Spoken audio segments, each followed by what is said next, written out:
All right, peace family. We are now live. Shout out to everybody in the chat. Yeah, Wolfman said this is gonna be fire. Yep, it sure is. It sure is. This brother got some deep science he's dropping on us tonight. Always a pleasure having Akhu in the digital building with us. As usual, I want y'all to get comfortable. Hit that like button. Let the friends and family know Black Magic 363 is now live. And we about to get started. But before we do, we're going to get to this quick commercial. Get comfortable, family. Let me see what y'all doing in the chat. All right. Might give out a ticket today as well. But let me get to this commercial, family, and we'll be right back. Are you ready to win? Are you seeking the best in life? Are you seeking to raise your vibration? Are you seeking to no longer drift, but move gently towards your goals? Billy Carson and myself will be presenting sacred information about finances, how to be wealthy, how to be healthy, be wise. Many people have been asking, what is God power? God power is when you are now co-creating your life. You're living life on purpose. You're not waiting for things to happen. You're making things happen. You're letting go of the past, letting go of the things that were holding you back, letting go of the things that were heavy in your life, and raising your vibration and taking everything you have and moving it towards a destination. You are a winner. You were born a winner. It's time to tap into the winning circle. Become the winner's circle. You are the champion. All you need is the blueprint for the God power that's already in you.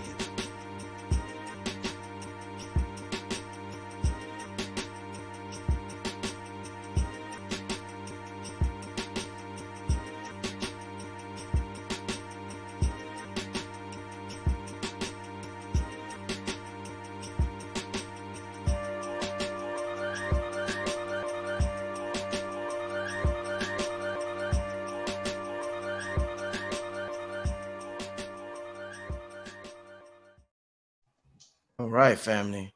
Yeah, it's going down January 7th. The workshop of all workshops. It's going to be 9 hours plus. Dr. B Serious, Billy Carson. Fire. It's going to be absolutely amazing, family. What a way to start 2023. I'm going to, before we get started with Rod Cool, I tell you, I got a few tickets. That beat is fire, right? That's my joint. That's a sample and I chopped it up. I took a sample and I chopped it up or whatever. But yeah, that's my joint. Actually, Red and Blue Pill is on that song. We didn't release the track yet. It's called Resurrection. That's a track. Red and Blue Pill is already on that track. So yeah, shout out to Red and Blue Pill. Y'all hear that? Y'all gonna hear that in 2023, and we'll get the video for that. Also, before we start, I want to thank everybody. This is Big Rock, who I want to show. I want you to see this too. I want to show the family. We got a couple of announcements before we start, because Rock Cool's gonna go off, and I'm being in the back taking notes. I want to give a shout out to everybody who supported me this year. YouTube emailed me this. They emailed all the creators this, and I had a great 2022 on YouTube. I got over about 12 million views, over 11 million views. That's big, especially for a metaphysical channel. 260 million watch time minutes. That's a lot of, if they say attention is currency, a lot of attention is on this channel. That's 260 million minutes worth of attention. So I want to thank everybody. All of y'all is one of them 11.6 million viewers that blessed this channel this year. And we just going to keep getting better and better. One of the things that I'm extremely grateful for, my little son walked in the room. One of the things that I'm extremely grateful for, family, is that I've been doing this. You gotta give me a marshmallow. I don't want it. I'm good. I've been doing this for so long, family. And to be at this level, I'm in my prime. And like, yes, imagine if LeBron James was in his prime in his 16th year. Like, that's some amazing shit. You could get, exhausted at your work and what you do. But I got so much love and passion for it. I'm just thankful. So saying that, and one other thing before we start, giving away a ticket real quick. Anybody who could tell me the street, and the first person who writes this is going to win. In the chat. I'm gonna ask a question. The first person to write in the chat. A lot of y'all out of town, so y'all might not notice. But anybody who could tell me the street that I used to vend on in Brooklyn when I used to vend DVDs, in the early 2000s. Who could tell me the street, the name of the street in Brooklyn, the famous street? I used to know it's not 125th. That the y'all out of towners, you see? It ain't 120. Who said that? And Goonie's right. And Goonie, you got it. And Goonie, what's your email? And Goonie got it. Stop, serious. Where's your mother at? And Goonie got it. Where's Let me Angoonie? see your seed, God. Little Siri, come here. Come here. He just came home. He's look at you see him, my little man. What you do, man? What you been eating? Huh? The last time I saw you, you were in diapers done. Big boy now, right? Man, Big come boy. on, man. Say hi. Yeah. Okay. What's going on, son? Yeah, go to mommy. Go to mommy, okay? Daddy will. Oh, look, man, they grow faster than Yeah, real fast, right? than you can measure them. All right. All right, so let me see. We're about to get started. And Goni, let me see if you wrote your email. And Goni wrote that fast. Karain almost got it. You let Angoni beat you, Karain. I see you wrote it too. Let me see. I don't see. Give me 1 second, y'all. Y'all writing in this chat so much. You're in front of cookies. Angoni, I didn't see the Nguni. I'm sorry, I'm saying your name. I think it's Nguni. I didn't see where you wrote your email. Well, hit up my email, Nguni. Hit up my email. Let me know, and I'll make sure I find out a shoot. Hit up my email, Nguni, right there. Not a fair question. No, it's a fair question because it's a question that I chose, and I want to give a ticket to those who's known me and supported me since day one. There'll be a few other tickets, but yeah, that's for the peeps that know Brother Rich from way back in the day. All right. So with that being said, Angoni, hit me up on the email. With that being said, let's get started because this, like I said, this brother's gonna go off. Raku, the title, Celestial Codex of the Ancients, my brother. So much talk about calendars, the Gregorian calendar, the Mayan calendar, the Ethiopian calendar. People don't know there's a 13 moon calendar, all types of calendars. People don't know what's what when it comes to time. My brother, I was talking to you on the phone and you was dropping some magnificent science on me earlier. So without further ado, my brother, I want you to give you a presentation to the people. I'm going to be in the back taking notes, my brother. But go ahead, my brother. Do what you got to do. Okay. I started studying time cycles with astrology when I was a younger man. When I was a younger kid, I got serious about it as a young man. So calendars and correlating calendars to events was a necessary acumen to hold. At the time, I was trying to correlate dates from Islamic history given with the Islamic calendar to the Gregorian so that I could have some idea of time because I couldn't think in the lunar years, 354-day lunar years. All right. So I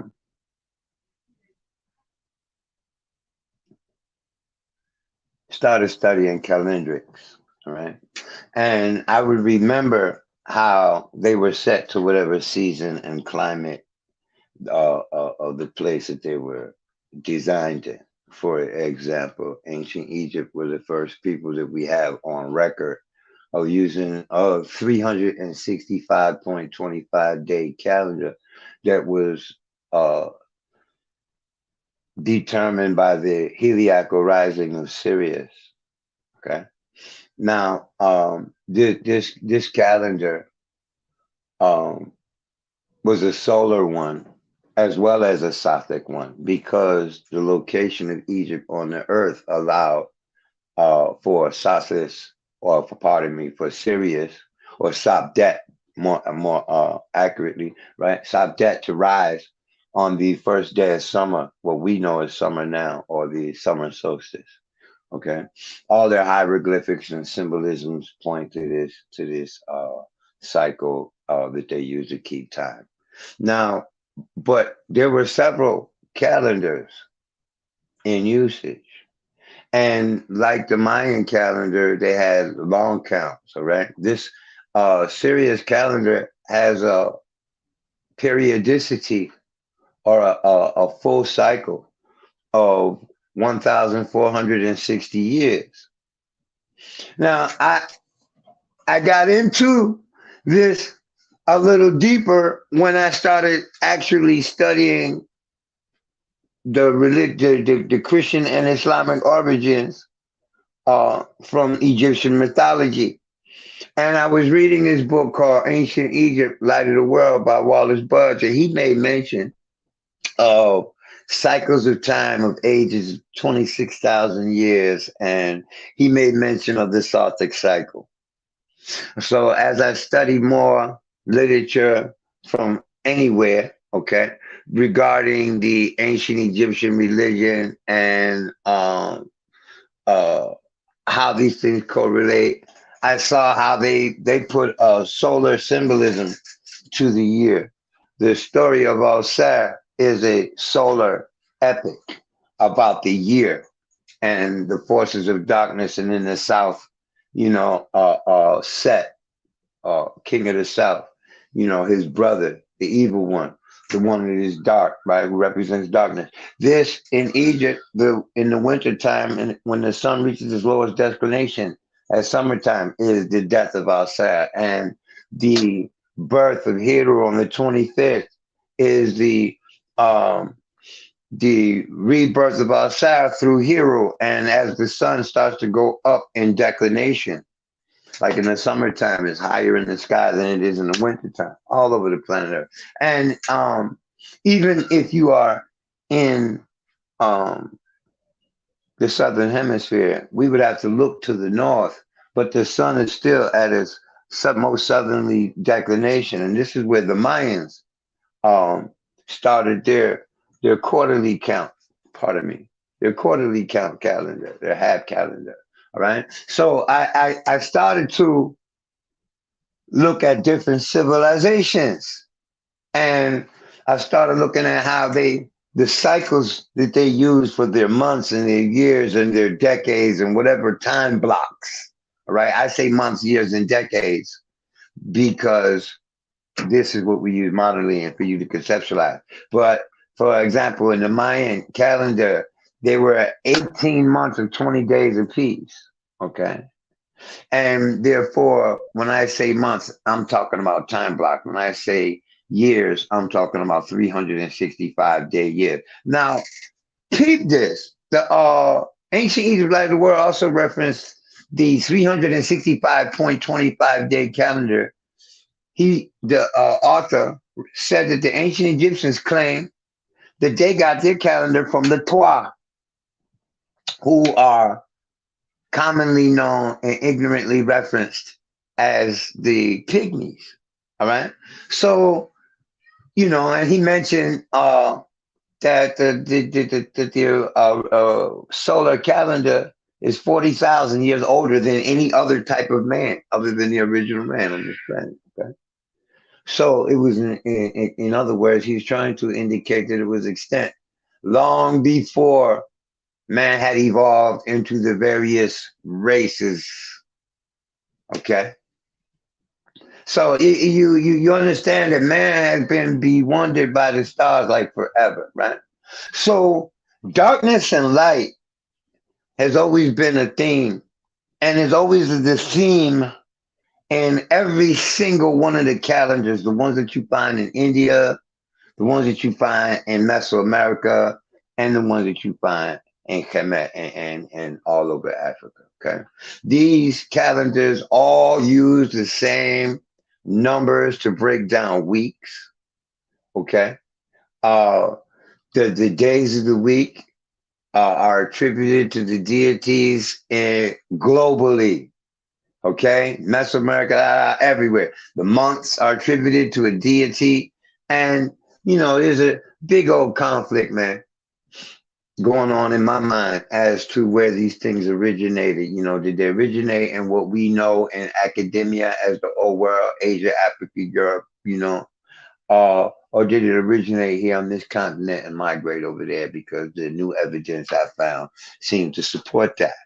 Now, what's deep is they start the civil year in the Mayan with the summer solstice. Their calendar started with the summer solstice, August 11th, right? 3114 BC.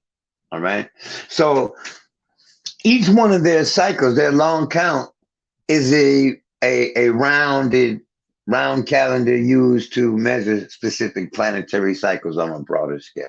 So the Mayan calendar is 5,125 years, solar years, calendar years as we know them today. But they didn't count their calendar in such a fashion. They counted their calendar their year. All right, they had 2 yearly counts, all right? When they talked about the Hab calendar, 365 days, that was mentioned. When they were talking about 360 days, when they mentioned 18,920 days and stuff like that, all right, they were using 360-day year counts. And because they knew that the 360-degree circle equaled a year, where the Mayan count in our terms, in our calendar time, is 5,125 years. It is 5,200 perfect years for them. All right. And the 52-year cycle corresponds with this 52-week calendar that they use. And 1 week equals 1 year, breaks down the harmonic of 1 to 7. And using this 1 to 7, let me slow down. Because I imagine that I'm talking over a lot of people's heads here. What I'm trying to show is the dynamic that all of these people use the sun and the moon to build their calendar systems. Okay. Which comes to mind that they found similar cycles and use different multiples of them. All right. I discovered this. Okay, I hope y'all can see. And I hope the diagram is not mirrored. And even if it is, it works either way. Right or left, coming right or left. So you gotta imagine that this is a horizon. Okay. Right? Let me get a better marker for that. And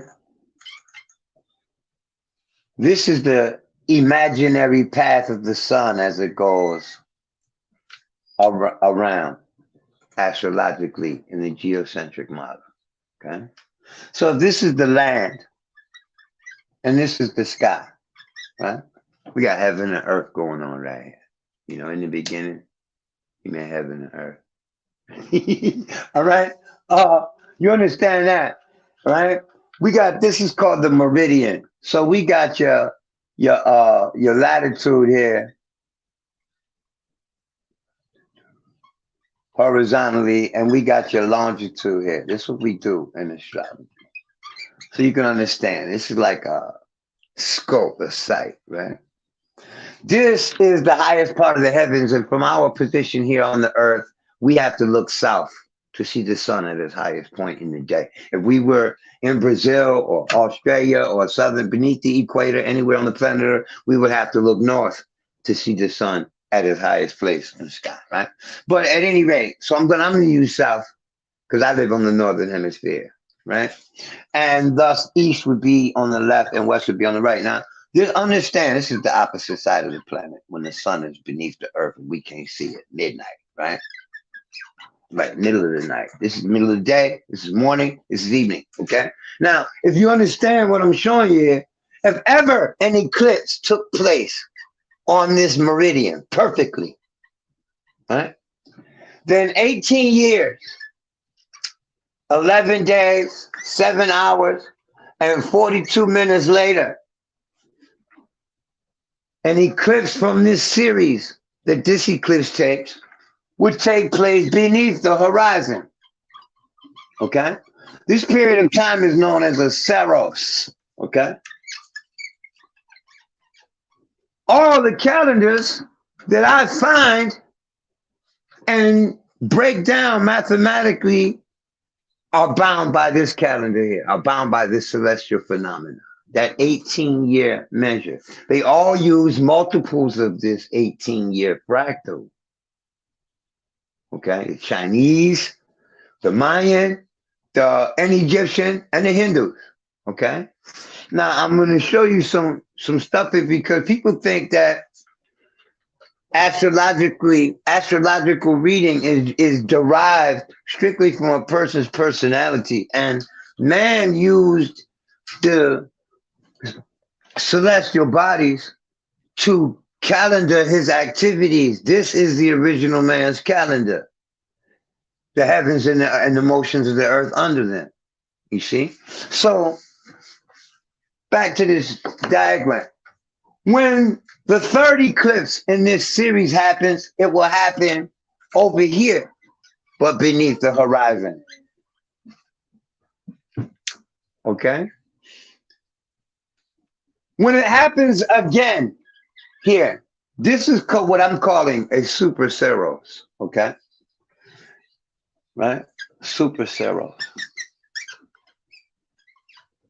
Because it's this times 3. And it's relatively 54 years in length. Okay?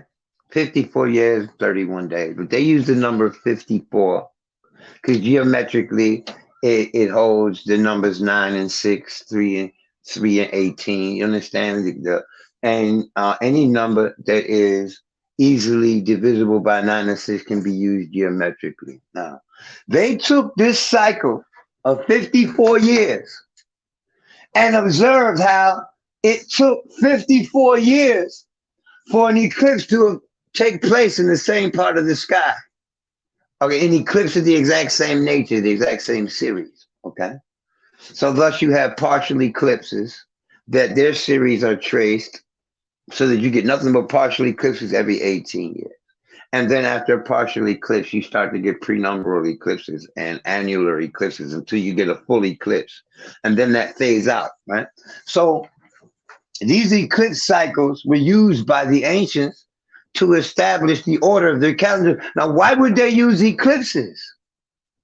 Because of the superstition and all of the rigmarole attached to eclipses and to the concept of darkness and light, because naturally, without electricity and all that, man is a nocturnal. I mean, is a diurnal, a daytime animal, and the night is when all the night creatures came out, and it was difficult. It is difficult for us to defend ourselves against these creatures without modern tools and things of this nature.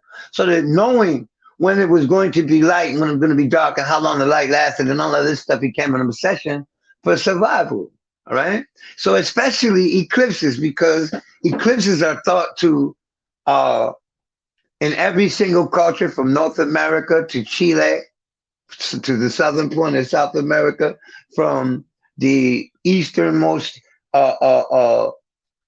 Africa and Europe all the way to the westernmost extremes of Europe. I mean, of Asia. All right.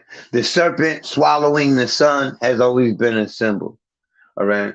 The serpent worshippers and all this, because this is the only thing that they saw that contended with the mighty one, aka our soul, the sun. Okay. So this phenomenon, they would see nature react to an eclipse with extreme. All right. Flowers would fold in on themselves, thinking it was night. Plants would recede, right? Birds would stop chirping, animals would stop buzzing, the whole junk, the whole earth, the whole environment would just get quiet during a total eclipse. Because animals operate on what's the name of this cycle? A 24-hour cycle, okay? And this 24-hour cycle, they sleep in the day, or they operate at night, or they operate during the day and they sleep at night. They operate in this cycle where we operate more on our whim when it comes to such things, right? And especially modern man. But ancient man slept at night and was up during the day, and they kept watches for wild animals and things of this nature. So it was very important for them to know when light was going to be predominant and when dark was going to be predominant. Okay, thus they gave the deity the symbolism of light and the evil, the monsters and those things that are to be feared, attribution to the dark. Right. Well, eclipses were phenomenal events, because it's not every day that you look around and see it's getting dark and look up and see that it looks like something is swallowing the sun. Some invisible forces we really can't see other than the shape of the moon itself.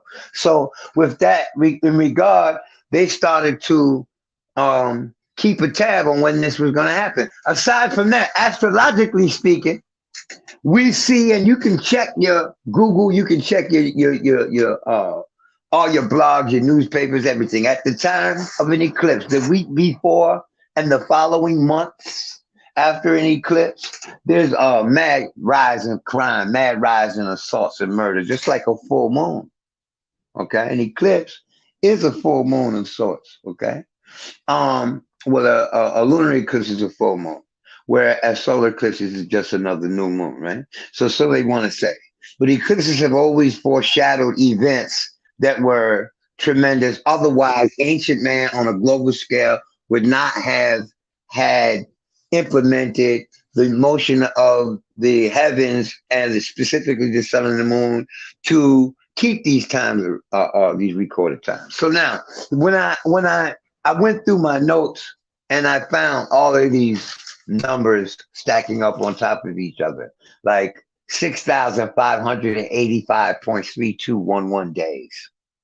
All right, which is the actual grand average for the cycle of an eclipse. There's another ratio that is derived from this motion. So before I forget, all right, when the third, or actually the fourth eclipse occurs back here in the midheaven, it is removed by 13.33 degrees. And it takes 27 of these triple zero cycles, all right? Which I did the math for that, right? Just give me a second.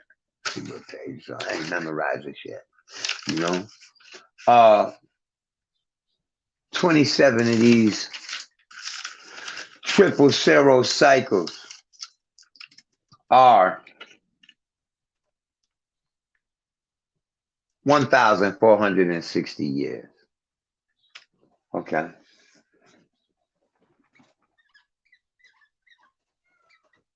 Which is a Sophic cycle in ancient Egypt.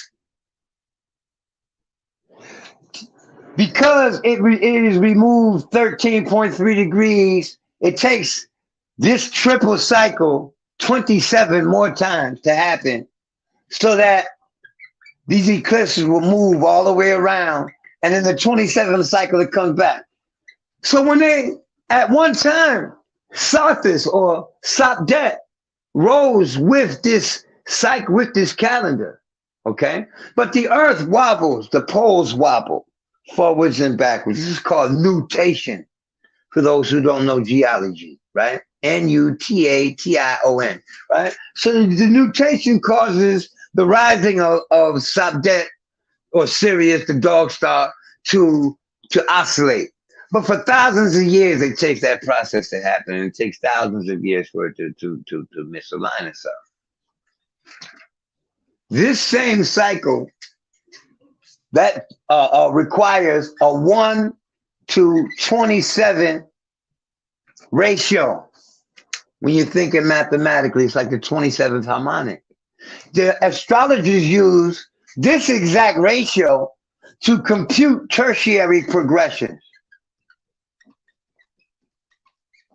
So the tertiary is a microcosmic model of the eclipse cycle, okay? And this eclipse cycle is 54 years. The Hab cycle reconciles with the Zolkin cycle. In other words, the 365-day calendar reconciles with the 260-day Venus cycle. Yeah. I just wrote this stuff down.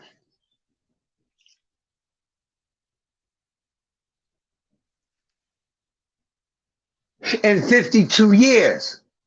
So 52 and 53 are the primary numbers that they use to find celestial phenomena in the heavens. Now, let me explain.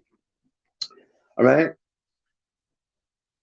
Venus has 5 cycles of 260 days. That creates a pentagram in the sky. All right. And such cycles multiplied fit perfectly with the year. Okay. So there are 5 260-day cycles in this Mayan short count. In the long count, it's exactly the same multiplied by 100. And they were able to determine the phase of the moon simply from a glance at the calendar without any image of the moon even needing to be present. All right. They have a system of timekeeping that is known as a swastika calendar. All right. I hope y'all got this. You can always rewind this and get it. And I'll give you a little bit more of this later on, right? When we talk about other cycles, you know. I was warned by our good host to keep this down to an hour and a half. And you know, I got more than 5 hours of information here that I could just keep spitting all night long. So I'm going to try to keep this moving as quickly as possible. A lot of words and terms that I use, you're going to need to Google and look up the books that they came from. When you find the terms, you'll find suitable books. So you can understand these cycles if you're serious about seeing how this stuff works. So my interest in it altogether is to look at the macrocosmic measure as the ancients did and apply it microcosmically on a human level. So I'm already developing an eclipse methodology of measure where I put this cycle to a perfection and a progression. All right. And I'll be sharing that soon. All right. In some online lectures for those of you who want to attend. All right.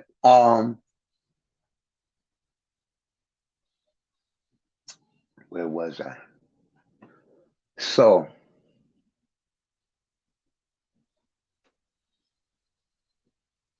boy, I do forget where I am sometimes.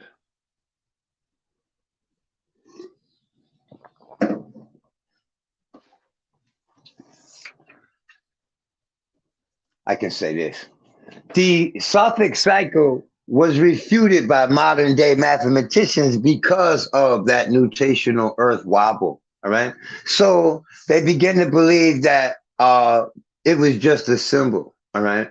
But what people fail to realize is that just like the constellation of Orion oscillates up and down, north and south in declination over periods of thousands of years, and so too does the Sothic cycle.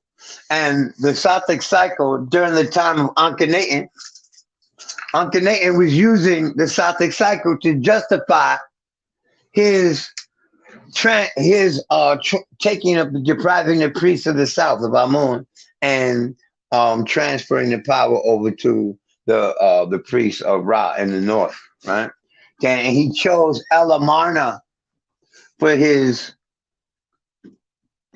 city, for his capital. All right. And Elamarna was built with 2 hills, basically. And the sun was set right between them. Okay. And this symbol right here is the symbol of the West in the Egyptian hieroglyphs. All right. And the location that he picked, he deemed to be the navel. What's it? The navel of the land. In other words, the midpoint between north and south. And when you look at the sun, the dog star Sirius rises before it, okay, in this scheme. All right. And there comes a time where it rises due east. And every year it will move further and further north of due east. And for 730 years, it will take a cycle to go all the way to the furthest north before it comes back down here again, and then rises in the east, and it rises due east. And then it will start again to rise in itself and then move back. Now the sun does this naturally every year, but the dog star Sirius does this in a Sothic cycle. Okay? Because for so many years it concurred with the flood. But the sun was also important too, because they didn't just look at Sirius and base their calendar on Sirius alone. It was the heliacal rising of this star. It rising right before the sun and at the edge of the sun's glare before the sun blasts every other star out of view with its brilliance. Okay? So it's about the sun and Sirius, this cycle. So you like to think. But Egypt was in effect for more than, ever since 3101 BC, when Narmer built the Narmer palette. All right? To see, let me write this note down before I forget too, because I didn't put this in the Narmer palette. Okay, so when it comes to the South, this entire cycle takes 1,460 years. Now, because Egypt was in effect for thousands of years, you don't think that they would have seen the earth rocking and that this would happen? The first oath that every pharaoh take was to keep this calendar sacred, right? Because it is symbolic to all of the theological or theocratical symbolism that came to Egypt. It came with their dynasties, okay? Beginning with Narmer. And people want to say that Narmer, and that the old kingdom Egyptians didn't know astrology until the Greeks gave it to them during the Hellenized, during the Ptolemaic period, right? And I'm going to show y'all how that's malarkey, all right? First of all, you can go to the southern wall of King Tut's golden shrine, right? The second box, the big old sarcophagi box, right? On the south side of it, you have images of people standing, receiving rays from planets that's going straight to their mind. Okay, that ain't astrological thought. I don't know what it is. Secondly, the Nile flood calendar raged for 4 months in Egypt, for a season of 4 months. That 4 months concurs with the sign, with the full moon in Capricorn, which puts the sun in Cancer. Okay, but the sun and the moon. All right. And this is a seagull, right? You got the full moon in Aquarius with the sun in Leo, right? And this symbol for Leo here is purely Egyptian. It's a lion's tail. And get it, a lion is an African animal, especially those that get ferocious around August. Nowhere else in the world where they got this type of cats, big cats, do these cats start acting up on a regular basis, and for centuries, cyclically so, at the peak of the summer. Okay, the moon up here was part of me in the sign of Aquarius. All right, in the third month of the flood, the Pisces, the full moon is in Pisces and the sun is in Virgo. And the fourth month of the flood, I hope y'all can see this well, right? The fourth month of the flood was in Aries, and in Egypt they used Cetus, which is a crocodile, right? And they call it Cetus nowadays, the water beast, right? The water beast or the water monster or whatever, right? So, which is the sun in Libra. Now these 4 signs are equated with water. And this month, they would bring back their livestock from the Nile, because this is when the Nile started flooding. The grazing area where the animals would normally graze during the flood is deep underwater. All right. So they would remove their animals, their livestock back from the flood. All right. And the author of this calendar, they attributed it to Nu. Okay. And Nu is the Egyptian Noah. Okay. Nu saved his family and his livestock from the Nile flood, was raised for 40 days and 40 nights. And to this day, the Nile floods for 40 days and 40 nights and takes 130 days to subside. Okay.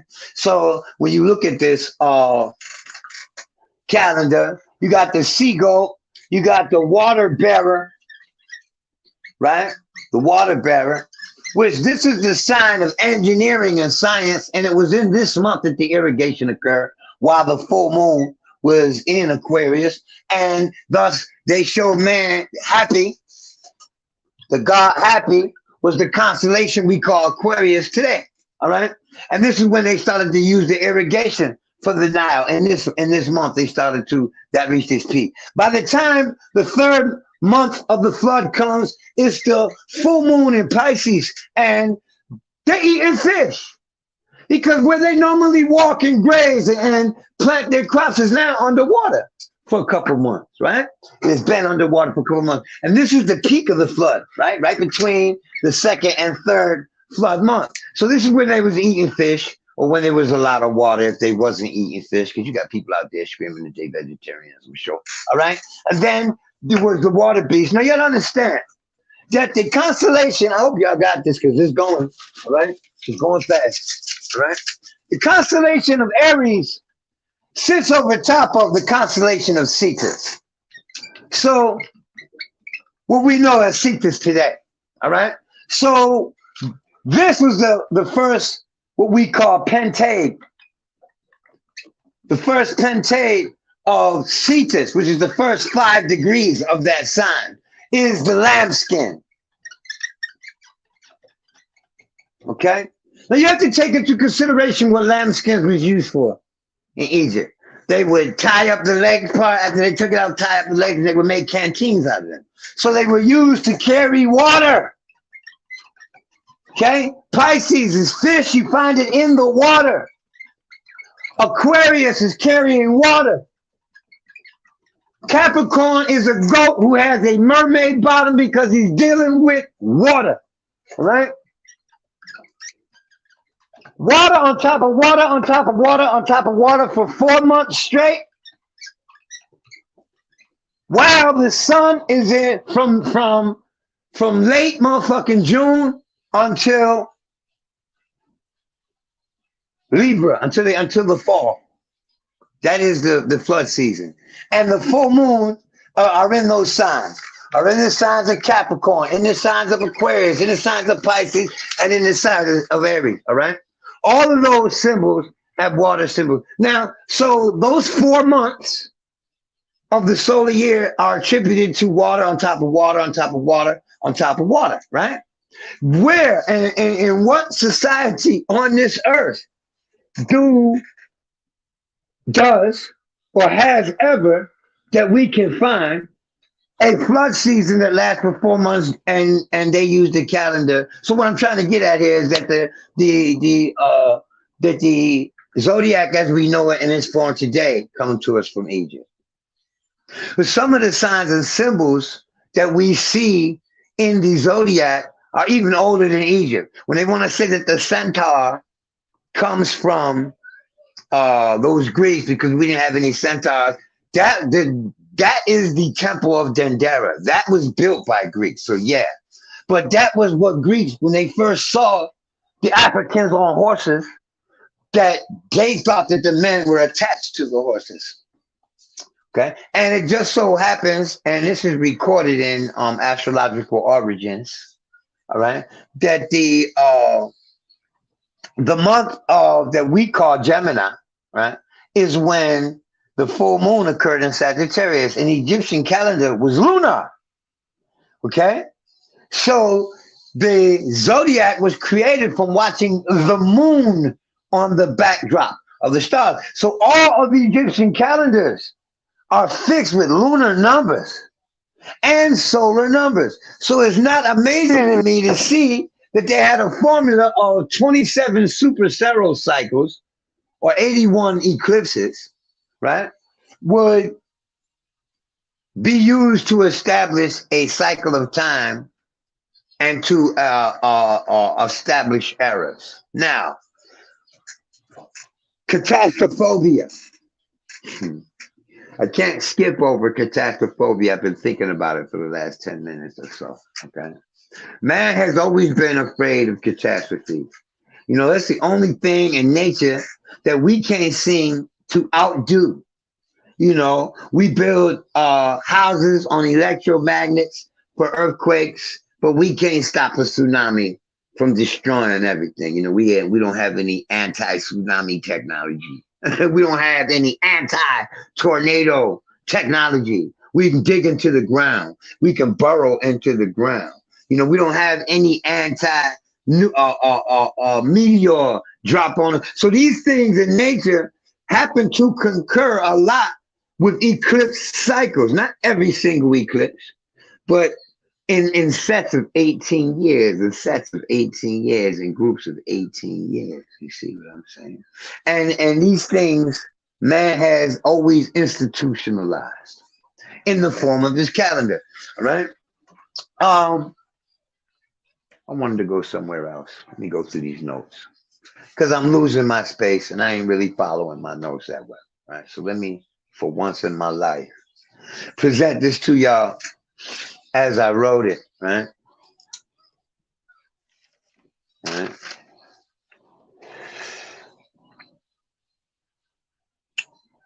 The conversation that I had in mind when I first spoke to Rich about this, when I brought it to his attention, was that all of the religions are a product of timekeeping, and all of the religious stories are personifications and localizations.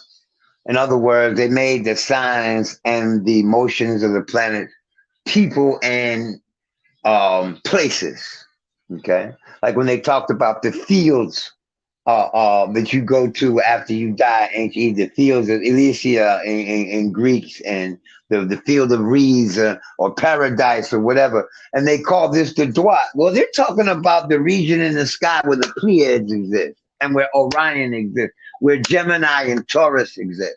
All right, and the astrology and astronomy of watching the sun move through the band around the sky and watching the stars rise to know the season, we find paintings on caves of cow heads, just the cow head, with the 7 spots on the cow's neck. The same picture you see, those 7 spots are the same formation of the 7 stars in the constellation of Pleiades, which is thought to be the first Dwadashama, or the first deacon of Taurus, deacons. They say that there's never been in any record of ancient Egypt a record of an eclipse.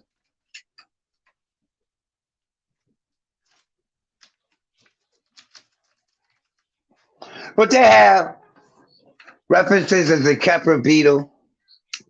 I think that references an eclipse. Okay.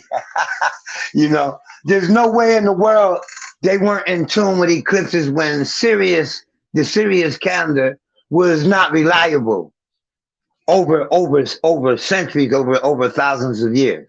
Okay.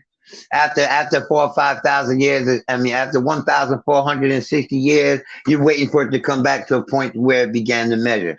So there's no doubt in my mind that they used that star was rising when the first dynasty was set into motion. Okay, there are different dates. Okay, I have 2 dates that are interesting to me. All right, the first one is August. And I don't know which date. I'm working on that right now. All right. I want to find out what day in August Sirius rose at the Osirian, at the latitude of the Osirian. Okay. And in 4241 BC, because this is what the Egyptian record said the Celtic calendar started at, right? Once we find that it's nothing to calculate the days and bring it up to speed and see where it is and see how fast it moves and how all that works. These things only have pertinence to me as far as I can use them astrologically, genethiacally. But I also do mundane astrology. So using these great cycles of what we call synods in astrology is two heavenly bodies coming together. And they do this cyclically, all right? Certain planets have what we call synodic motions, and many of them concur with human growth processes or processes in nature, like growing crops, and with the gestation process and things of this nature. So when I saw that all of these calendars, the Hindu calendar, the Mayan calendar, and the Egyptian calendar, that they all started 13 years, one or the other. I'm like, why don't they discuss this shit? Okay, Menes, Narma, came, that's where I was going, the Narma palette, right? But Menes came into Egypt and started his dynasty in 3101 BC or thereabouts, give or take 2 or 3 years. Okay. Now, the Mahabharata war stopped, and they say the Kali Yuga started, and thus the count for the Dark Ages started in 3102 BC. Okay, well, this is Menes in Egypt, right? And this is the Mahabharata in India, or Indus Kush, right? And in Mexico, it starts at 3114 BC. Now, how the hell do peoples separated from the Indian Ocean and the Himalaya Mountains get the notion to start a calendar in the same space as another? It's not even, it's barely, it's only 1 year here. Okay? And this was 12 years later. But all of these calendars are eclipse cycle multipled. Okay? If you understand what I mean by that. They will take this, they have another system. You know, they say the Egyptians used deacons. And why would they do that? Why would they divide the circle up, right, into 10 spaces? I mean, why would they divide it up into 10 spaces, pardon me? Huh?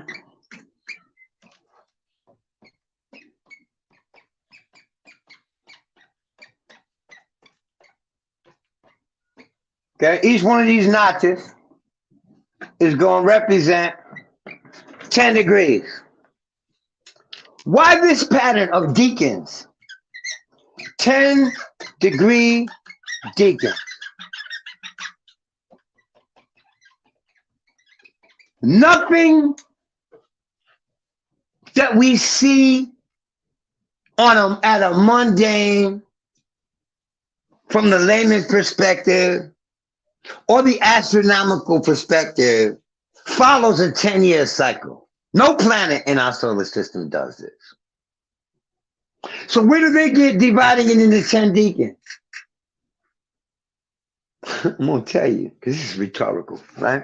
The eclipses, at some point in history, will oscillate from 10 to 11 degrees every seros. And the sky in its motion, the sun and the moon in its motion, in its ratio, as they were recorded in the Old Kingdom, moves in eclipse 10 degrees with every single seros. In other words, every 18 years, you're tracking an eclipse. If it happens here in this space, The next one, 18 years later, will happen here in this space. And the next one here will happen here in this space. There are 27 of those in the Egyptian count. And they use nakshatras in India. In the Babylonian account, there are 36. Well, 36 stations is 36 deacons. But in Egypt, they use the deacons and their calendar of 10 days, was to show the sun's path through where the eclipses occur. The fact that they use in ancient Egypt what we call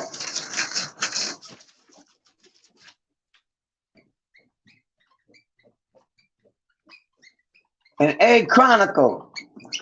I think that's how you spell it. Whoa. An egg chronicle chart, which means that the month begins with the rising of the new moon. And the new moon is the sliver of the crescent. The first phase is the new moon. Modern astrology calls the new moon the perfect conjunction between the sun and the moon in the longitude, which really is a syzygy. It's not a new moon. The new moon comes when it shows, okay? So when this new moon is rising, that's the beginning of the month, of every month, all right? And when the moon is full, that's the middle of the month. Now, because this is the new and the beginning and the end of the month, the new moon, and eclipses only happen on new moons, their calendar was perfectly set towards eclipses, and the last days of a month were considered unlucky because eclipses only happen during new moon. A full eclipse only happens during new moon, okay? So to say that they didn't know about eclipses is ridiculous, when every single eclipse they would have had for the thousands of years that they reigned would have happened at the very end of the very beginning of an Egyptian month. Okay? Now, let me go to some other civilizations. Okay? Can't find my eraser, man. So pardon me.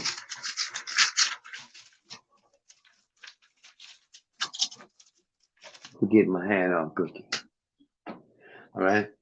What's very important to me is that to realize that all of these oracular systems come out of the calendars.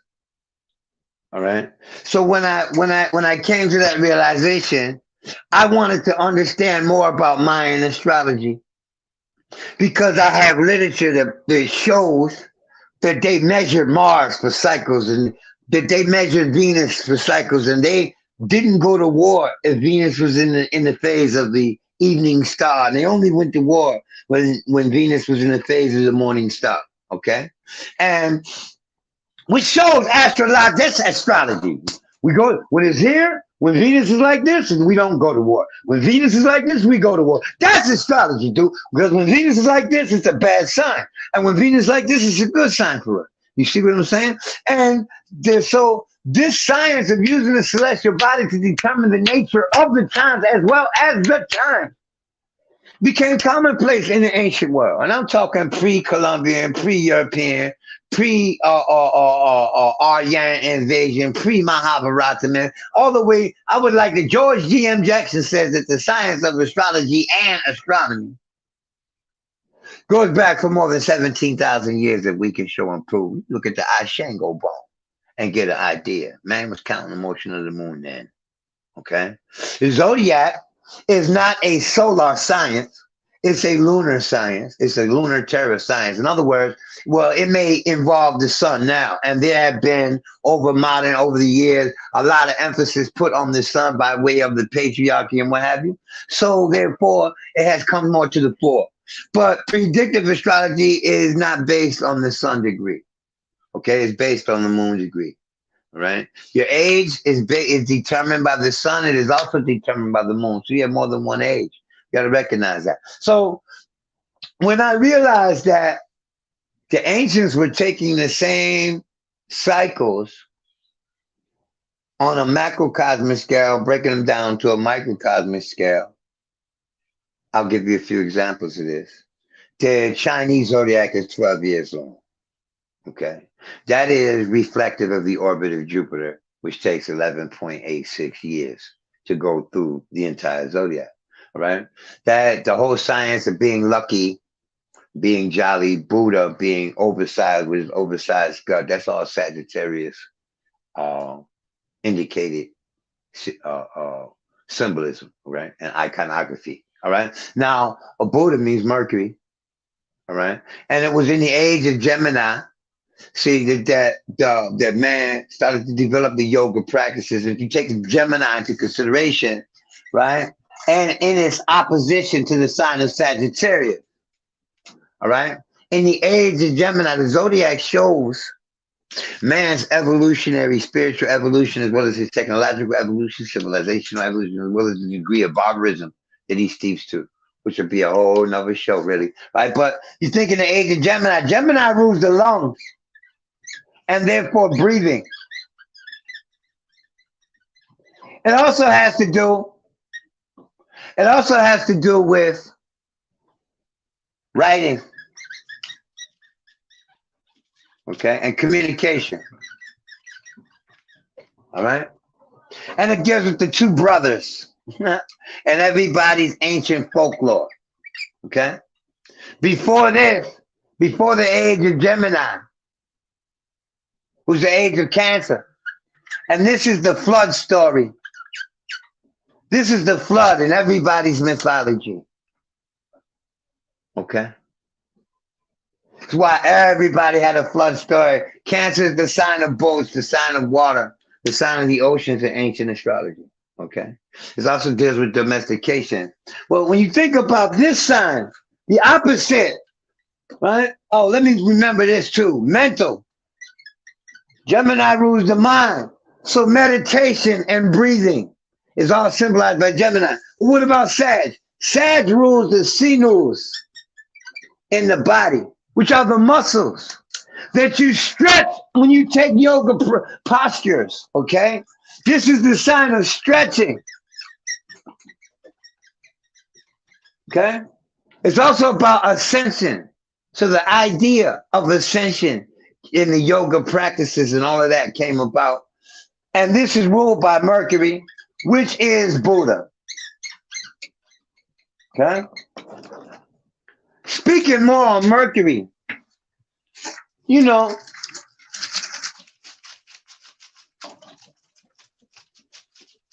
the ancient Egyptians, oh, let me say this. All the people who have a flood mythology,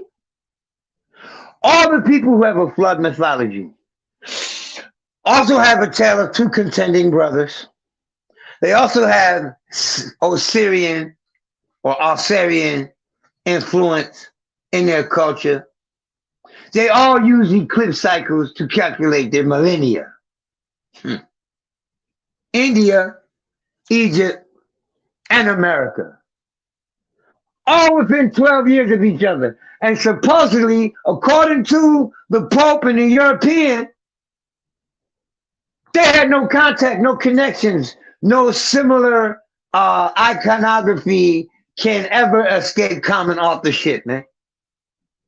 Now think about this, okay? Oh, I wanted to get into the Namer palette before I went on. You know, they say that the Egyptians didn't practice astrology before the Greeks. I want to show and prove that that is a cold mistake, man. Do you remember the Namer palette where Namer is on the palette, right? He's holding some prisoners by their head. I hope that's a good depiction, a good enough depiction for you. He's holding up his arm and he got a club in his hand. He about to split these niggas shit. Okay?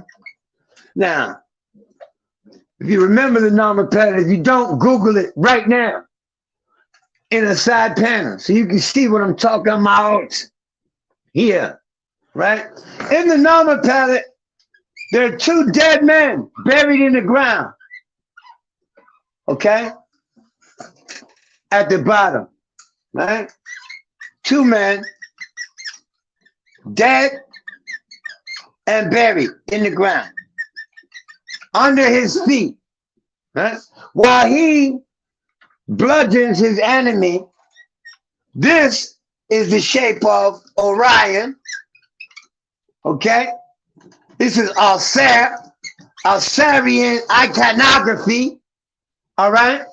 And up here, he had two bulls, the heads of two bulls, okay? And over here, he had a scorpion. Okay, y'all remember this iconography? What is dead, the two men that are dead, is the age of Gemini. Because after the age of Gemini comes the age of Taurus, which are two bulls. And between what is in heaven and what is under the earth, what motion has passed beyond the horizon under the earth, right, is Taurus. And the opposition to Taurus is Scorpio. They say, oh, that his name was the Scorpion King, and that's what that was. I believe he was Mayan, first of all. But, ancient Mayan. Olmec, Aztec, Toltec, the Atlanteans. We're going to get into that too, right? So now, peep it. How the vernal point,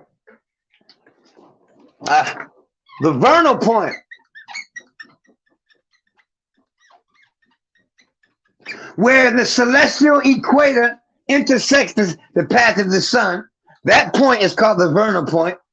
The vernal point was transferring from the age of Taurus, from the age of Gemini to the age of Taurus, and it was aligned to the constellation of Orion. Okay? It was aligned for this constellation for more than 1,200 years. Okay? And if it really concurs with the Celtic cycle, I'd be out of my mind. But this is proof right here that they were using astrological symbolism and celestial sciences to mark their calendars and what have you. All right? All of them. This concurs with 3101 BC. Okay? The Kali Yuga happened a year later, or the beginning of the Kali Yuga happened a year later. Okay? Or a year earlier. These two events in Indus Kush and Kush proper.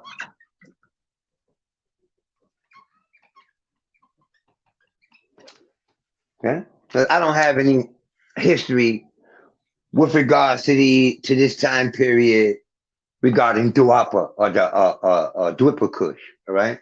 Arabia in the middle, what we call in the Middle East today. All that was Kush. Okay, so now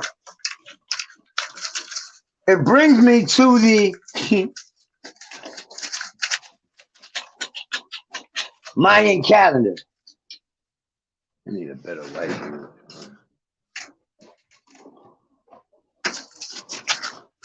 All that stuff, man.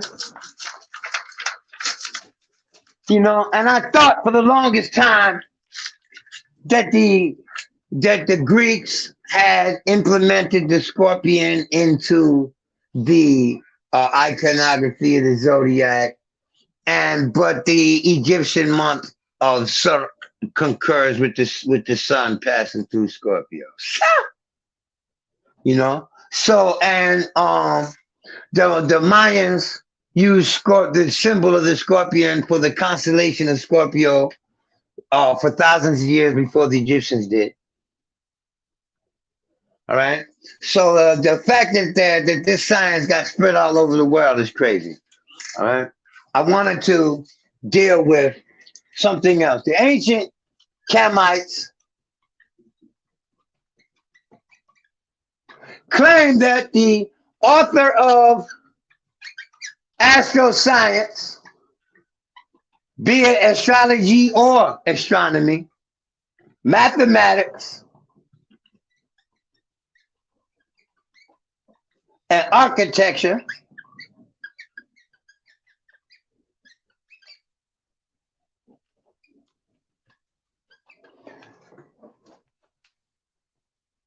and writing is the god Tahuti. He's represented by the ibis bird or baboon, depending on which version of him they was trying to project, right? Now, in the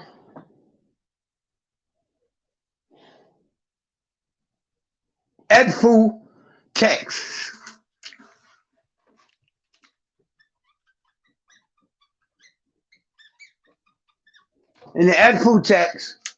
Tahuti is on the boat with Ra crossing a great body of water coming over here from Atlantis. He is said to be the god of astrology and all these celestial sciences, writing too, right? Well, in modern astrology, we have the planet Uranus that represents science and astronomy and astrology, and it's the higher octave of Mercury, you know? And we have the planet Saturn, okay? All three of these planets are tied into a 7-year cycle. This planet represents the old, this planet represents the new, and this planet here represents the present. No astrologer on the face of this earth would argue with me with this regard, all right? This is some universal shit, some boiling water's hot shit, okay? This is as true to astrologers as me saying in English to a crowd of people, boiling water scorching hot, okay? That's how true it is. So now, understand, let me show you something else. Let me just take it one at a time. Mercury is said to be Tahuti, right? Well, Mercury is communication. It's writing and speech and signs and symbols and remembering and mental processes and breathing and all of this stuff, right? So Tahuti is the author of all the sciences related to these mercurial things. Now, why would they give it to Mercury and not Saturn or Uranus if they knew about it, right? Why wouldn't they? Because mathematically speaking, Mercury goes around the sun 22 times in 7 Earth years, which equals pi. And pi is used to measure circles and spheres. It's also used extensively in astroscience. This 7-year cycle concurs with 30 degrees of Uranus in his motion, and it concurs with 90 degrees of Saturn in his motion. And this represents architecture and mathematics.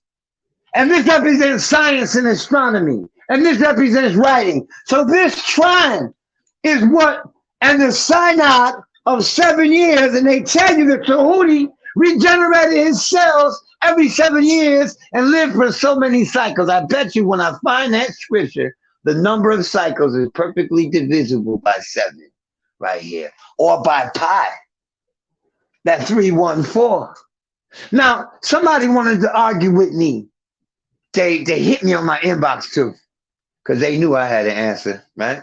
They said, man, 22 divided by 7 isn't a perfect pi. It's only close to pi. I said, yeah, well, any decimal point regarding celestial motion has a fixed number every year. However, that number wavers and wobbles because the universe is vibrating. So it's really jumping. You know what I'm saying? You think that everything is rolling smoothly, like a polished glass, like a pool ball across the top of a pool table, when really it's not. It's a little bit jittery, right? So that decimal point, whatever it comes out to be, all those decimals, it's a floater. in real life, it's a floating decimal. Okay? If you understand what I mean by that, it's like this year, right? 365 days, 5 hours, and 51 minutes, and 32 seconds. Okay? That number is only good for like 2 years in a row. Then the next year, these two numbers change. And they're never the same again for 28 years or so. So this floating decimal is infinitely changing. Thus, the actual pi decimal is an infinite decimal. Yet, though we know not the end of it, we can use it to accurately measure the surface of a sphere, the dimensions of a sphere, the area of a circle, flat or spherical, dome or concave or convex. Okay? So this is the reason why they give to the authorship of it to Tahuti. Now, in my researches, I've been reading a lot of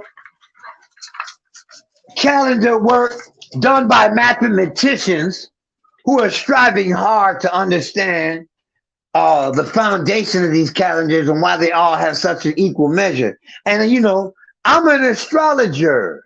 So I have to, on a day-to-day basis, be cognizant of these planetary cycles because people's evolutionary experience is indicated by them, right? So I'm going to need to understand how these planets are working.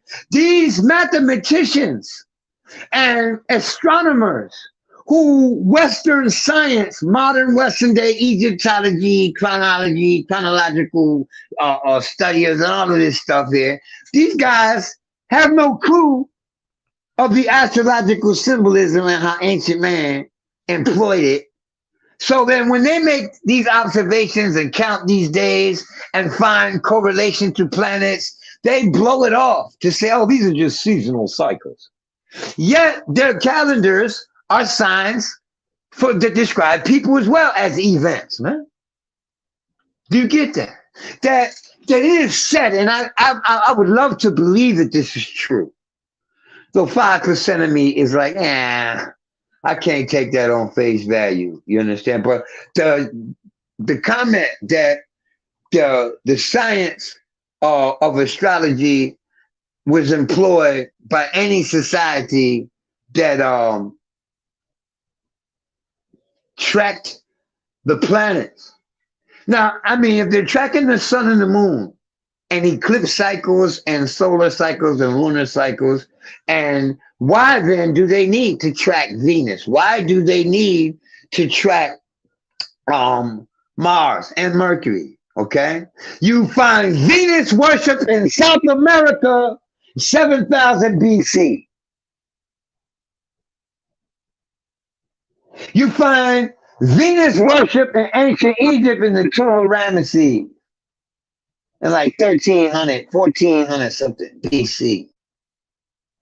Venus worship in both places. Vocabulary and hieroglyphics very similar too. You see, this stellar science was spread all over the planet, very close to the date 3020 something BC. There was a movement that localized it all. Because you find the same terminology on all three continents, the same concepts, the same stories, you know, the same part of the sky being designated as where these mythological histories took place. Okay.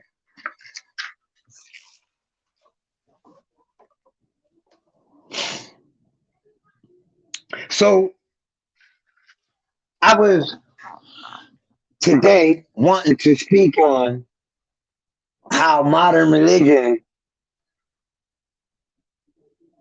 is 98% derived from ancient Egyptian mythology, stellar mythos, and planetary mythos, solar and lunar mythos. Okay, annual, yearly mythos. All right. And somebody asked me one day, they said, why would they put it in story form? Why don't they just say what it is, you know? Because number one, the knowledge of the keeping of days and times was considered like the technology of the day. You know, you having an astrologer was equivalent to you having a think tank, you having a crew of astrologers, and all of them would use the charts to determine when the king would be most victorious, when to strike, when not to strike. In fact, they took it so seriously, whether, let's say it wasn't serious in reality, let's say it's a bunch of superstition, but they took it so seriously that when in Rome and in Greece, when the original inhabitants, autochthonous people who established those governments and monarchies were no longer extant, genetically wiped out, okay, then they implemented a ban on celestial science.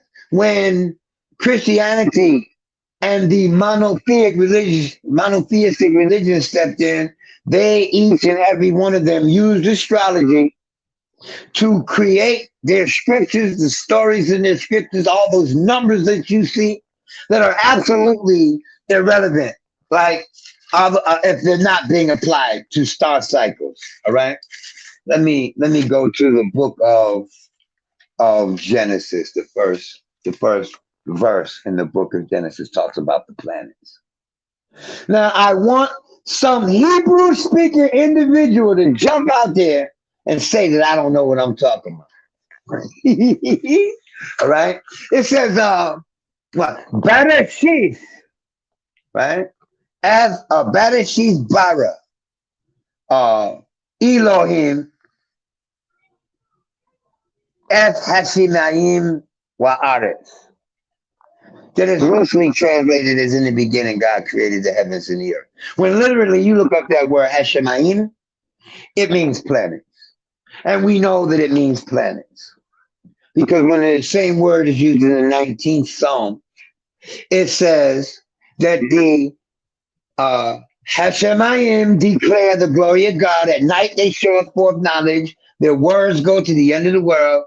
So you read a nigga to death, right? They declare the handiwork of the Most High. And he has set the sun in them. Bam! I'm quoting. He had set the sun in them as a tabernacle. Now, you know, the Kaaba is a tabernacle because they run around that junk. So that means that a tabernacle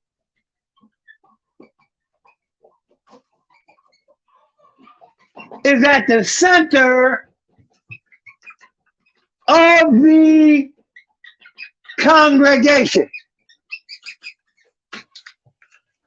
So if he put the sun in them, plural, at Hashemayim, yim, plural, multiple, more than two. He has put the sun in them. The sun ain't in the midst of nothing but the planet. Okay? They knew that the sun was at the center of the solar system when we wrote that book. When we wrote that shit, man. We, the magi of every ancient society. Okay?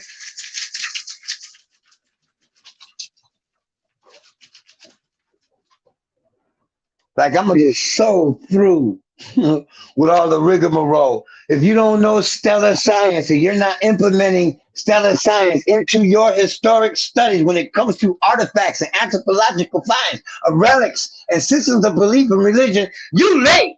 Because the Codex language for mankind is in celestial science.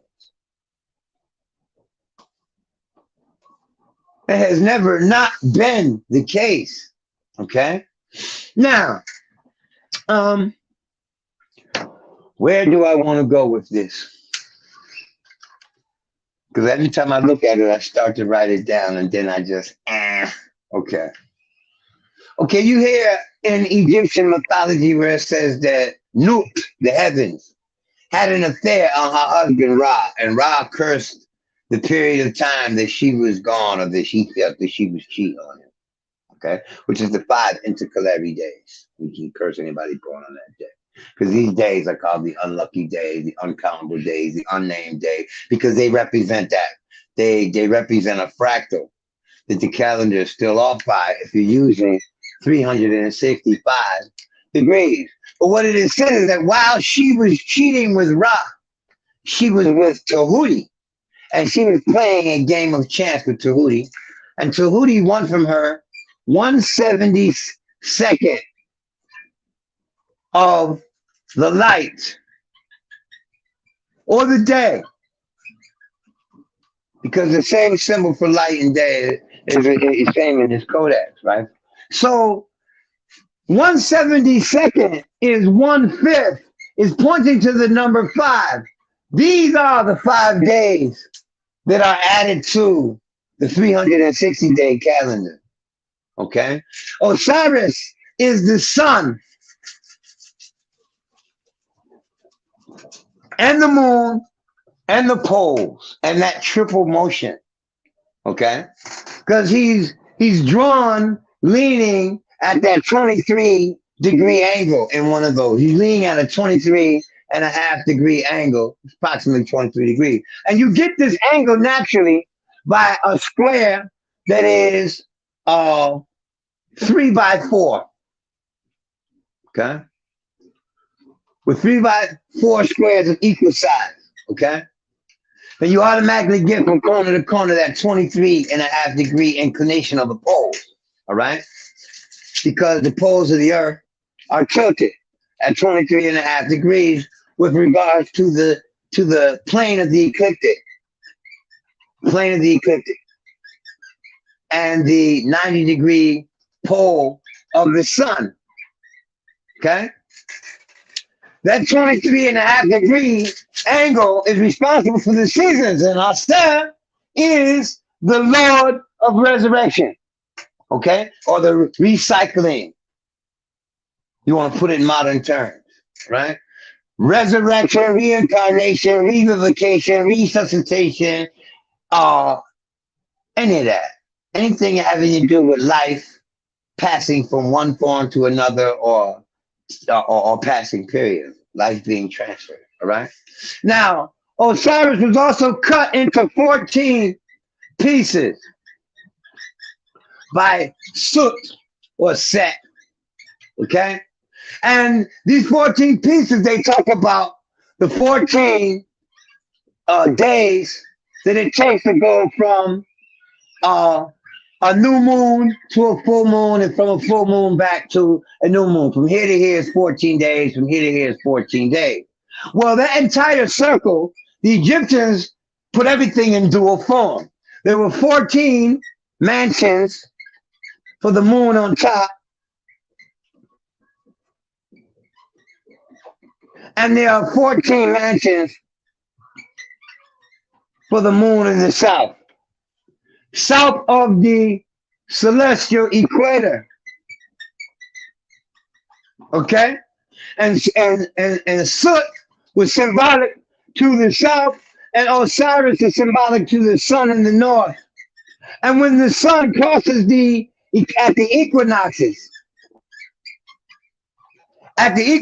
when he crosses the celestial equator, he is said to go into the realm of darkness. This is the same in the story of Jesus going into the underworld, Osiris going, Horus going down into the main, Osiris being resurrected in the Dwa. This whole science is stellar and solar. We look at what verse is this in the Bible? Because I need to call it first before I quote it. All right. You got so many people in your family who superstitiously follow Christianity, not knowing that it ain't nothing but astrology rolled up into a bunch of stories from the New Testament to the Old Testament. All right. I wrote it in here. You know, there was a time where I could read something once and memorize it in one day and just had that shit. You know, when we didn't have cell phones, we had phone numbers. These little black books, but I used to memorize phone numbers. I had more than 100 phone numbers in my head. Now, with the advent of you don't need it. Okay. Let me reflect back on to the fact that there are, in the Hebrew system, 70 eclipses.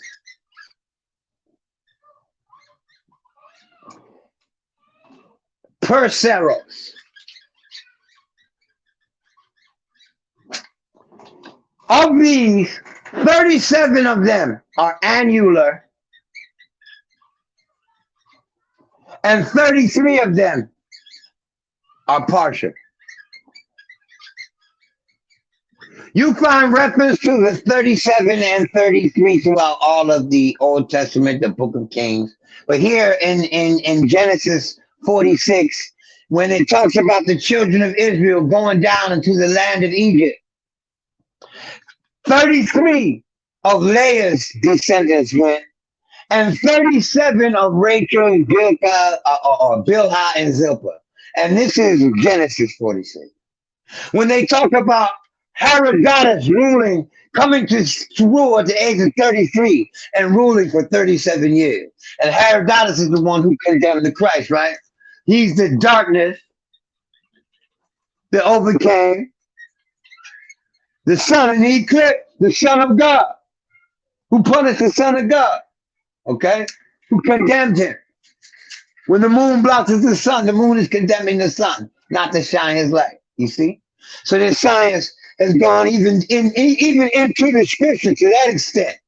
When we know that the first chapter of Genesis is a lunar calendar, and 1/4 of any lunar calendar is going to be roughly 7 days and not even more than 2 hours. So when you understand that 7-day cycle is 1/4 of the moon, and the first light of the moon is the new moon, that's the first light, and the second light of the moon is the full moon, that's the second light. Because you see, he created the light and saw it was good, and then he created the light to rule the day and the light to rule the night. So how many times you gonna create light here? You dig? We are talking about the lunar cycle. And later, when each prophet comes to symbolism of the solar symbolism and the hero's journey and every one of those prophetic characters, all right? These things are set forth originally to maintain a control on being able to calculate time into the future, in the present, and with regards to historic recording, records, and things of this nature, right? Administrative powers can't function without the bureaucratical nature of this. So the whole thing about recording these motions and keeping proper time has been an institution for civilized peoples as far back as civilization can be traced. All right. And they all use a common cycle, which shows a common element in their origins, because all of their origin stories incorporate symbolically these celestial motions. All right. They were 37 years in bondage to Nebuchadnezzar, and he was going to go hard on them, right? And instead, the 30 years after, the servitude became laxed. Why 33 and 37 if they're not talking about the 70 eclipses that occur per Saros? Well, man, numbers don't lie. People do. Your pastor in a church is a liar.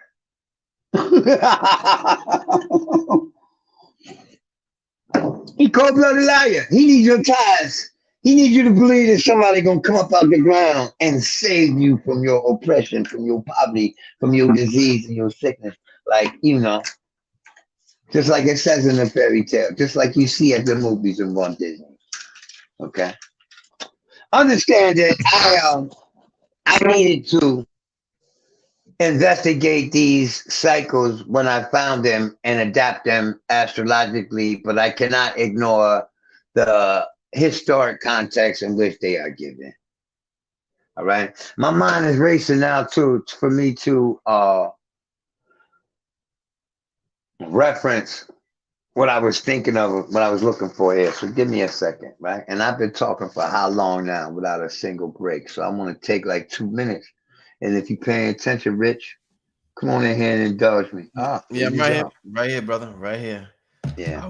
If that was just an amazing presentation, my brother. Absolutely amazing. I ain't even done, man. I see why you say you could go on for 5 hours, brother. I see. Well, the thing is, I tracked so many cycles that made so many connections to the astrological practice that I could go on and on there, right? Mm-hmm. Showing, but And you know, hopefully it sparks the interest of people watching, because all these details ain't gonna be retained unless you actually go do your work on it. I developed a system by taking the ratio of the eclipse and the sun moon pattern and applying it to the human. Instead of 18 years representing, I'm using 18 months. So then I looked at my brother had a very serious life-threatening incident in 2004. My mother died in 2006. My grandmother died in 1981. I got into a life-threatening car accident in August of 2000. I used this measure to look at all of these events. And if you're in astrology, you know angular events are the most powerful. And every last one of them had angular motion within 2 or 3 degrees. You understand? Because this chart moves approximately 5 to 8 degrees per day in its motion, we can use it to predict events for people to the day. All right. And I'm going to do some lectures on it, but it's a reading that entails a 4.5 year breakdown and measure. So I'll be doing this reading for people that want to get it, but it's going to cost more than the normal reading because it's 3 times longer. You see what I'm saying? Yeah. So you can get with me. You can call me at 516-881-6992. You can find me on Instagram by Cosmo361 on TikTok. I'm doing a forum soon. There's the Glenville. No, is that what it is?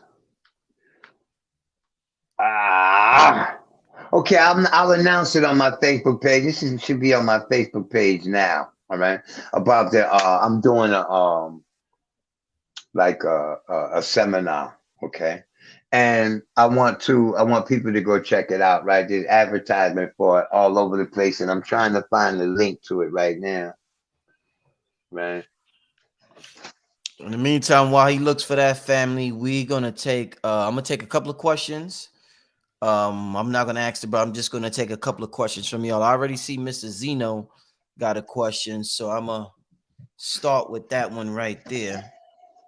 But give me a couple of questions, family. I'm gonna run it by Rod Cool. I'm gonna have this brother back here for a part 2 probably next week. And because this brother, wow, yeah, he need to come for a part 2. You know. Okay, I'm doing a summit, the Sign of the Time Summit, right? And you can Google it. They got Lloyd Strayhorn, Moon Mama, a whole bunch of oracles. Everest, Malik Deshawn, Khalid Washington, me. All right. She interviewed us all. We all gave our little piece in this, and I want people to support it. You can Google it. All right. Expert Astrologer Sign of the Time Summit. It's a free event. And I'm doing like a little raffle that will get somebody a free reading. Okay. Yeah. Okay. That's it for that. Cause I don't know all the details right now, but there's a register at the link. You can go to bit.ly Scott, bit.ly backslash SOT, SOTT sign of the time _ Rob. All right. All right. That's it for that announcement. Yeah. We're gonna get to this question right here, Raku. They want to know what in the cosmos causes the Earth to tilt at 23.5 degrees and keeps us there. Okay. And keeps us there first. It doesn't keep us there. Some scientists believe that it nutates. That's Nutate, right? Nutate. They believe that it rocks back and forth, 4 degrees to 4.5 degrees. Okay. Because they found through stellar archaeoastronomy that certain constellations, the whole sky is so many degrees off from when these monuments were built. So they can tell that the Earth is moving. Now, other scientists believe that the Earth believe in inversion and believe that it is inverting. Okay. I subscribe to the inversion ideology. All right. And the poles are, whether they nutate or whether they invert, they move at the rate of 1 degree every 72 centuries. Okay? That is 360 degrees in 2,592,000 years. Total inversion. All right?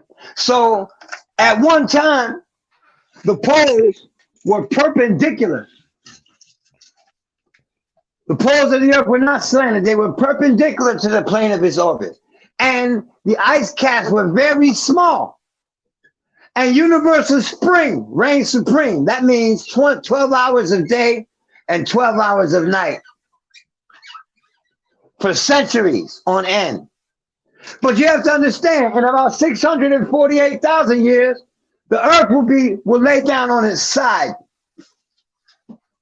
In other words, the plane of the ecliptic is like this, and the Earth's poles will lay down in it, no matter where the Earth is.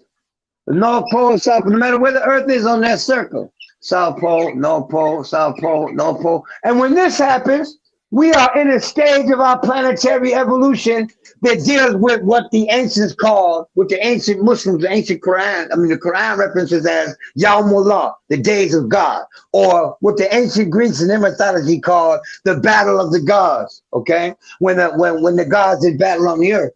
Because at this time, there's 2 summers a year, 2 springs a year. The one half of the earth stays in darkness for 6 months, you see? But this is, like I said, 648,000 years from when it is perpendicular. That 23 degrees, 23.5 degrees times 72 centuries is about 174,000 plus years. So we got 174,000 plus years while this earth is warming. And thus, global warming is the proof that the earth is changing. Other proofs are such as this. Polar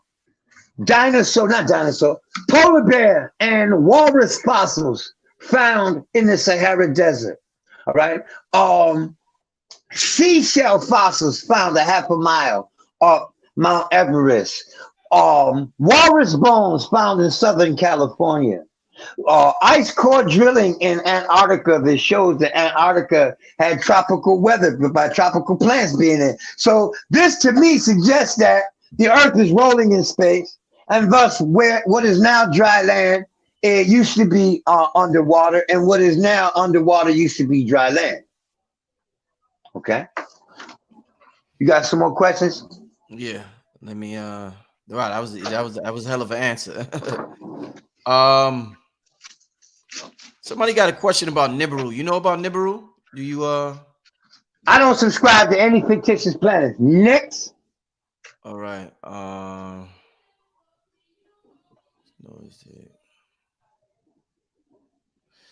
People. Oh wait, hold up.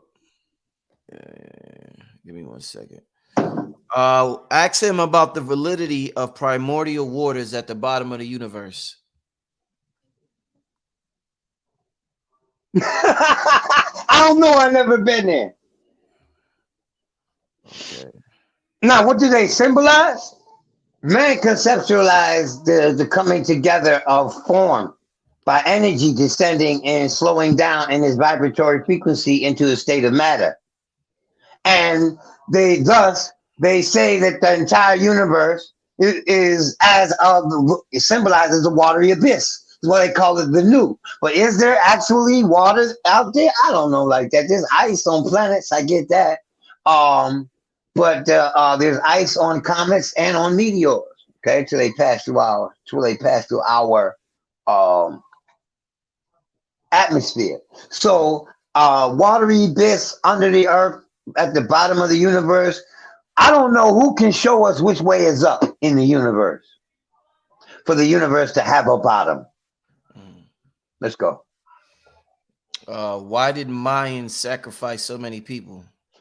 I believe that culture came about in the age of Aries. What I mean by that is sometime between 2868 BC and 708 BC, which is I'm calling the age of Aries, okay, which is the sign of blood, the sign of sacrifice, the sign of war.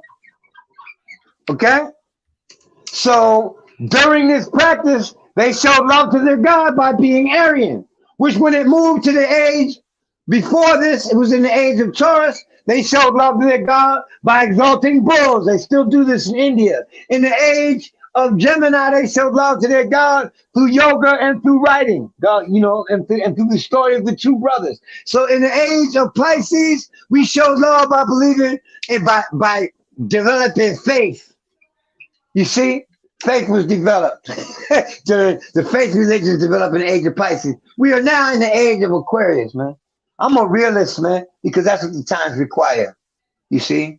And this is the sign of mankind. And the doctrine that man is God will take root during this age more than any other age. All right, we're going to do 2 more questions, family. The next one is, does he know about Immanuel Velikovsky or Rudolf Steiner planetary growth and maybe future planets? I have read some work by Steiner, not extensively. I am familiar with Velikovsky, but I don't reference any of his work because I encountered him at a time where my comprehension for what he was writing wasn't up to par. Okay, so I don't reference these guys. You know, Steiner is seeking to metaphysically use the Jewish doctrine to legitimize his philosophy. You know, so when he talks astrologically and when he talks alchemically, I'm all ears. When he gets to talking theologically, I ain't got nothing to listen to with them guys. Because I'm not going to accept the idea that Jesus Christ was the flesh and blood of a man with every testimony of him from whatever cult, religion, or philosophical science or spiritual science that has come forth. It shows and proves that he is symbolic to the vital force in man and the sun in our solar system, which is because the sun is our vital force in the solar system. The article that I read about Steiner talked about how they had to eat leavened bread and how because the food that they eat actually shapes the genetics, and they had to give birth to the Messiah. So that was all part of the plan by putting them on this Jewish diet so that they could produce the DNA. Like, yeah, all this science fiction, I ain't for it. What is the role of Draco constellation? The Draco constellation was where the North Pole star was about 3,500, 3,400 years ago. Okay. It might have been 6,000 because it goes from, they got Thuban, which is in the constellation Draco. That was the North Pole star. And because the dragon is in the North Pole and he wraps around the North Pole, you know, if you look at the pole stars, the constellation of the dragon, it like wraps around it. And the pole stars are all incorporated, right? Well, one of the pole stars in, I think it was Thuban. I'm not sure if this is the name of it, but it was one of the one of the stars in the constellation of Draconis or Draco. That was the North Star at the time. But because our Earth is tilted and it is wobbling, where did I put that? And it is wobbling. Let me show you this. By way of precession, we have the Earth and its tilt, right? Sorry, circle, right? Okay. We have the Earth and its tilt.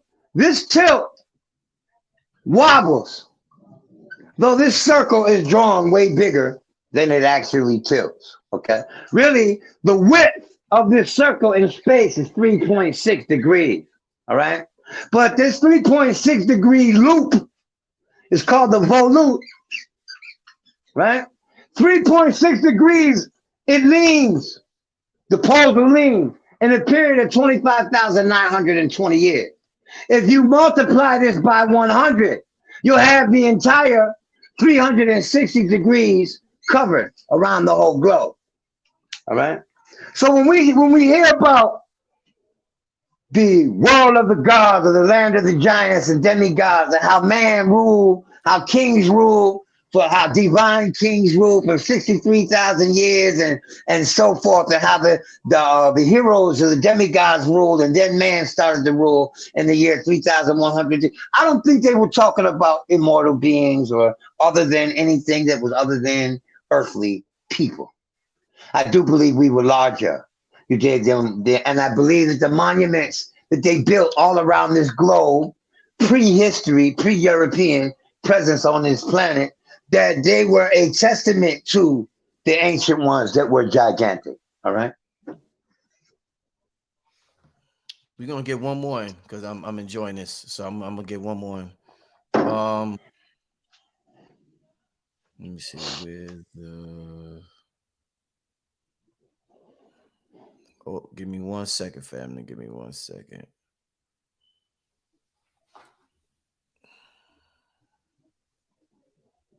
The question I'm looking for. Let me ask Mr. Zeno again.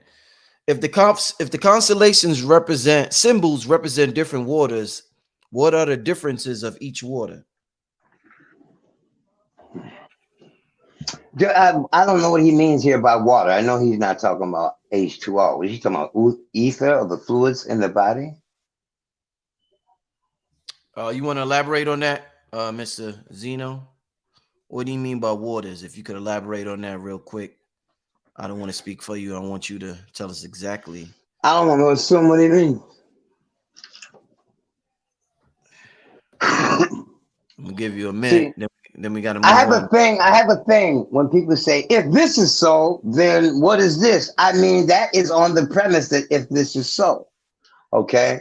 But I don't know what he means by different waters. I do know that each area of the ecliptic has a specific vibratory frequency by virtue of the fact that the sun showers the earth with positive ions for 30 days and with negative ions for 30 days. He said earlier you were speaking about different symbols, and you made those four waters, right? And you made reference to them being different signs of water, right?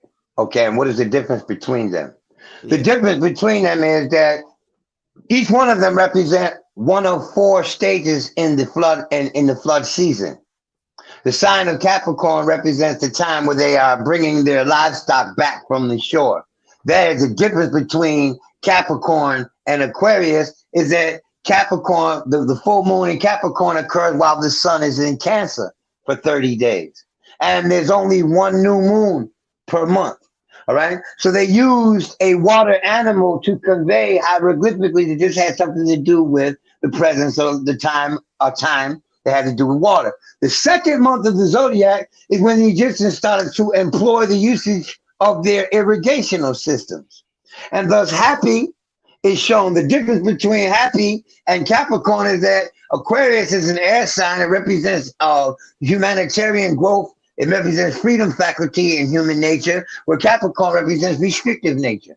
Okay, put proper restriction, do boundaries, things, accurate measures, and things of this nature. But the two go hand in hand. You understand, as I explained earlier with the Saturn-Uranus Mercury combination. Furtherly, Pisces is the end of the zodiac, but what it represents is the third month in the flood season. So because the level of the water is so high, everything that to the naked eye that was above water in the third month of the zodiac is now below water, like the fish. And thus, and there the differences between the fish, because the water's at its peak. So it's the fourth level, and to be distinguished from the second and the third of the first and the second month. The fourth month is when the water starts to subside. When the water starts to subside, all of that area that was covered by water is now marshy as hell, and ain't nothing but crocodiles down in that junk. You dig? Feeding on whatever scragglers and scavenging for whatever is left from after when the flood dries up. And then a month later, they are able to go down there and start planting. You see? So those four symbols of 4 months show you the 4 aquatic months. Well, there are only 4 aquatic months in Egypt. There are not 4 aquatic months in Mesopotamia on the Tigris Euphrates. They don't have a 4 month. flood season. There's not a flood season in India on the Ganges River. So when they want to say that astrology passed through those places first, you get stronger evidence for it coming from the Nile with that. All right, I hope that answers his question. I'm gonna squeeze this one in because I'm a Virgo. Does Virgo have a part in all this? I thought Virgo deals with water. Whew. Okay, new old school, new old school. Lord, I don't let me find a better way to do it. Virgo is an earth sign.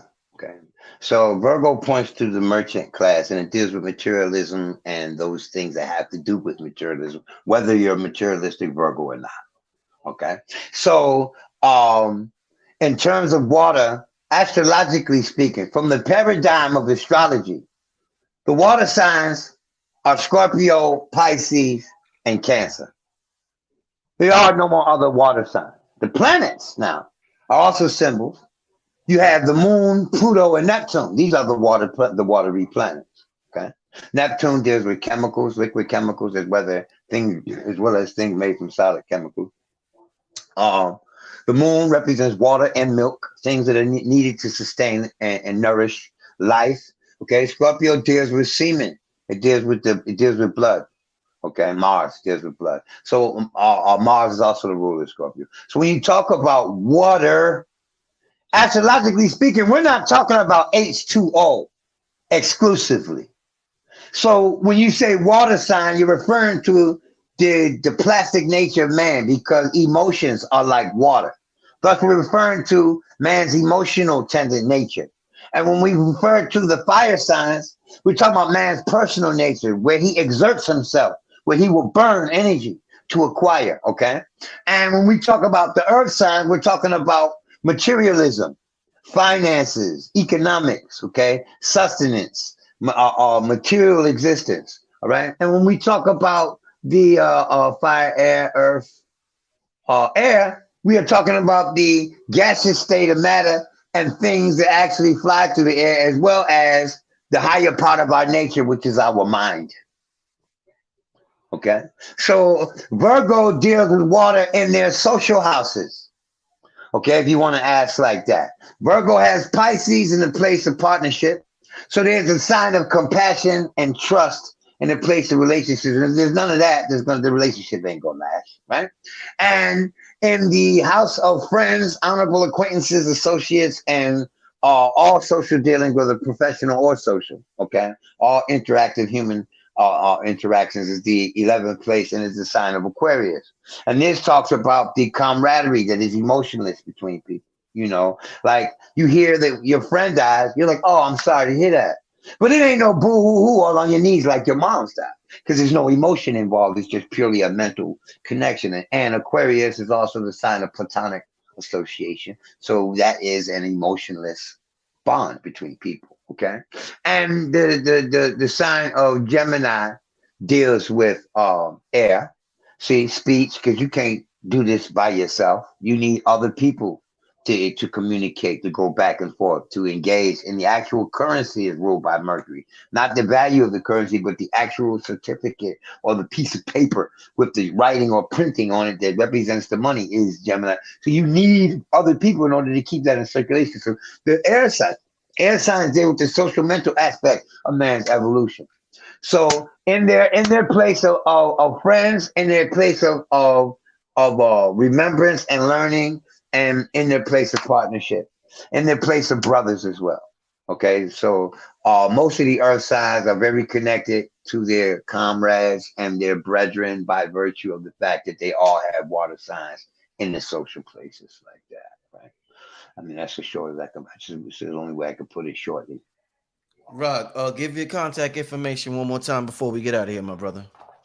All right, I want you to know that there are 3 pages I didn't even get to. I only got through 2 pages on here. Okay, but so you know, if you want to do that part 2, just give me a holler, Yeah, God. You yeah, did, because I can bring the rest of the noise with it, right? All right, I'm and gonna let you go off. my I'm gonna contact let you go off. information. Pardon? I'm gonna let you go off next week. You just gonna go off for hours. You might. I Yeah, don't yeah, know. yeah, yeah, yeah, yeah. I believe it when I see it. Oh man. Because You work too hard, man. Well, not hard. You work too constantly to say what you gonna do next week, God. Mm. You dig what you That's dig deep. what I'm saying? Yeah, and you ain't called me to ask me what next week is like, so I know you ain't got a clue. You Mm. dig? I'm just messing with you, love. You can reach me, and this is the only way to reach me. If you want to speak, if you want a sample reading, and you want an audience with me, you call me at 516-881-6992. Please do not call me before 1 o'clock p.m. Eastern Standard Time. Do not call me after 7 p.m. If you're having issues reaching me between 1 and 7 and you want to text me, don't text my phone. See, because I can't see without D's. And all of y'all who want me to take my sweet time to read your text got me messed up severely. I'm not going to read it. Don't even send it. You're wasting your breath. You're wasting energy typing. Call me. Speak to me person to person. Okay? And if you don't reach me, keep trying. Because this platforms like this, and Instagram, and TikTok got and Clubhouse got people coming at me in the droves. Mm. Okay, say, and I'm losing my voice. I'm getting old. All right, so the stress and strain that I put on my organs is being resisted. So you're not going to be able to if you're not able to catch me on the first try, you should call back. Basically, okay. You can reach me any day of the year. If I'm answering my phone, I'm working. So I don't have any days off like Sundays and things of this nature. I don't do that. I take days off when people fail to book. At current, I am booked until the month of March. All right. I'm booked all the way up to March. But you can call and get on the waiting list. I charge $500 for the new Eclipse read, $400 for standard read. All right. So that y'all got the information. Make sure y'all holler at my brother. Y'all see my brother sharp with this science. And with that being said, this brother Rich, he gonna be back on. We're gonna work it out. We're gonna figure something out. The brother will be back on next week. It's brother Rich Rod. Peace, family.